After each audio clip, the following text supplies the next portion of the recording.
امریکی صدر Donald Trump کی جانب سے امن مذاکرات ختم کرنے کے اعلان پر طالبان نے امریکہ کو سخت نتائج کی دھمکی دی ہے۔ طالبان نے کہا ہے کہ مذاکرات معطل کرنے پر اب امریکہ کو پہلے کے مقابلے میں زیادہ نقصان کا سامنا کرنا ہوگا۔ انہوں نے کہا کہ کل تک تو امریکی مذاکراتی ٹیم پیش رفت سے مطمئن تھی، اب امریکہ کا امن مخالف رویہ کھل کر سامنے آ گیا ہے اور اس کا نقصان امریکہ کو اٹھانا ہوگا۔ انہوں نے کہا کہ 18 برس پر مشتمل ہماری لڑائی سے امریکیوں پر ثابت ہو چکا ہوگا کہ جب تک افغانستان سے غیر ملکی فوجیوں کا انخلا نہیں ہو جائے گا تب تک اطمینان نہیں ملے گا۔ ان کا کہنا تھا کہ اسی عظیم مقصد کے لیے اپنے موجودہ جہاد کو جاری رکھیں گے۔ طالبان نے کہا کہ خطے میں دنیا کے دیگر ممالک اور عالمی تنظیموں نے بھی افغان امن عمل کی حمایت کی تھی۔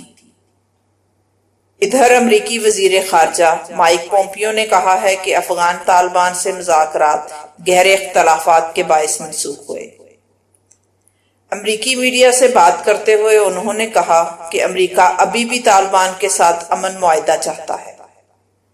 انہوں نے امریکی صدر کے مذاکرات منسوخ کرنے کے اقدامات کو درست قرار دیا اور امن معاہدے کی خواہش کا بھی اظہار کر دیا۔ انہوں نے کہا کہ طالبان کیے گئے وعدوں پر عمل نہیں کرتے۔ صدر ٹرمپ طالبان پر دباؤ کم نہیں کریں گے اور صدر ٹرمپ کا مذاکرات منسوخ کرنے کا فیصلہ درست ہے، اور فی الحال امریکہ افغان فورسز کے لیے فوجی مدد کم نہیں کرے گا۔ CNN کو دیے گئے انٹرویو میں مائک پومپیو نے کہا کہ اگر طالبان افغان صدر پر دباؤ کم نہیں کرتے تو ہم افغان سیکورٹی فورسز کے لیے اپنی مدد جاری رکھیں گے۔ انہوں نے کہا کہ امریکی صدر نے میری لینڈ کے کیمپ ڈیوڈ میں واقع ایک صدارتی احاطے میں اتوار کے روز طالبان کے اعلیٰ رہنماؤں کے ساتھ ایک خفیہ ملاقات کرنے کا منصوبہ بنایا تھا۔ انہوں نے افغان صدر سے ملنے کا بھی پروگرام بنایا تھا، لیکن جب اس حملے کی ذمہ داری طالبان نے قبول کی تھی تو انہوں نے فوری طور پر بات چیت منسوخ کر دی۔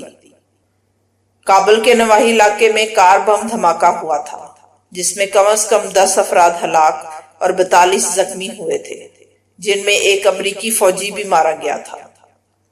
اسی علاقے میں امریکی سفارت خانہ، نیٹو مشن اور دیگر سفارتی مشن قائم ہیں، جبکہ طالبان کی جانب سے انکشاف کیا گیا ہے کہ امریکی صدر کی جانب سے امریکہ کے دورے کی دعوت ہمیں اگست کے آخر میں ڈاکٹر زلمے خلیل زاد نے دی تھی اور ہم نے انکار کر دیا تھا اور کہا تھا کہ دورے کو دوحہ میں معاہدے کے دستخط تک مؤخر کر دیا جائے۔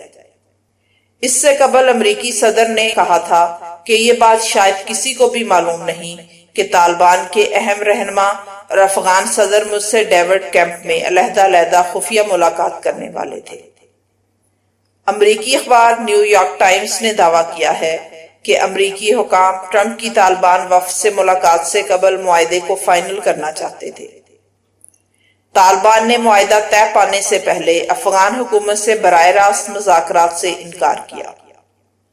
طالبان رہنما نے امریکی اخبار سے گفتگو کرتے ہوئے کہا کہ اگر صدر ٹرمپ سمجھتے ہیں کہ حکومت اور طالبان میں محاذ رائی کو واشنگٹن کی ایک میٹنگ میں حل کر سکتے ہیں تو یہ بھول جائیں، یہ ممکن نہیں ہے۔ افغان طالبان نے کہا ہے کہ توقع ہے کہ امریکہ مذاکرات کی پوزیشن میں دوبارہ واپس آئے گا۔ مبصرین نے کہا ہے کہ معاملہ اتنا سیدھا نہیں جتنا صدر ٹرمپ نے بتایا۔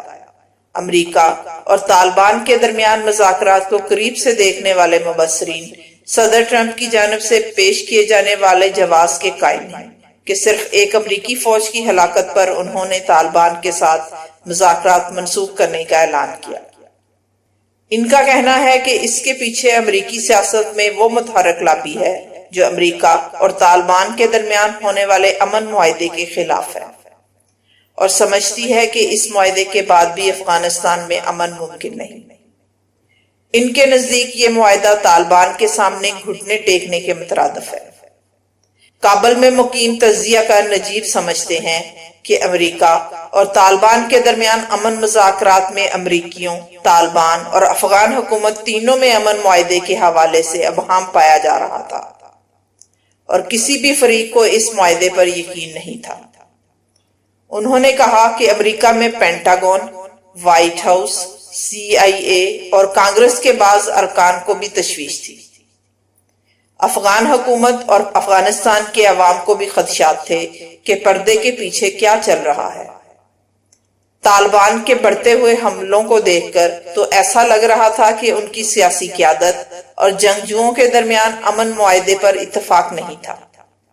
اگرچہ بعض مبصرین مذاکرات کے دوران ہونے والے حملوں کو طالبان کی جانب سے اپنے آپ کو طاقتور دکھانے کا ایک میسج مانتے ہیں، لیکن نجیب کے بقول مذاکرات کے درمیان پرتشدد واقعات میں اضافے کی وجہ خود طالبان کے اندر گروپ بندی ہے، کیونکہ ان میں سے کئی حملے طالبان اور امریکی وفد کے درمیان امن معاہدے کے مسودے پر اتفاق کے بعد بھی ہوئے تھے۔ مائک پومپیو نے اتوار کو CBS نیوز کو دیے گئے ایک انٹرویو میں کہا تھا کہ ہم نے پچھلے 10 دن میں 1000 طالبان مارے ہیں۔ اس کا مطلب ہے دونوں جانب سے ایک دوسرے کے خلاف حملوں میں اضافہ ہوا ہے۔ بہرحال اگر مان بھی لیا جائے کہ ٹرمپ نے یہ مذاکرات اس لیے منسوخ کیے کہ ان کا ایک فوجی مارا گیا، لیکن یہ کیسی عجیب بات ہے کہ صدر ٹرمپ نے ایک امریکی فوجی کی ہلاکت پر غصے کا اظہار کیا، لیکن ہزاروں کی تعداد میں شہید ہونے والے افغان شہریوں، جن میں بچے، بوڑھے اور خواتین بھی شامل ہیں، کیا کسی نے کوئی پرواہ کی؟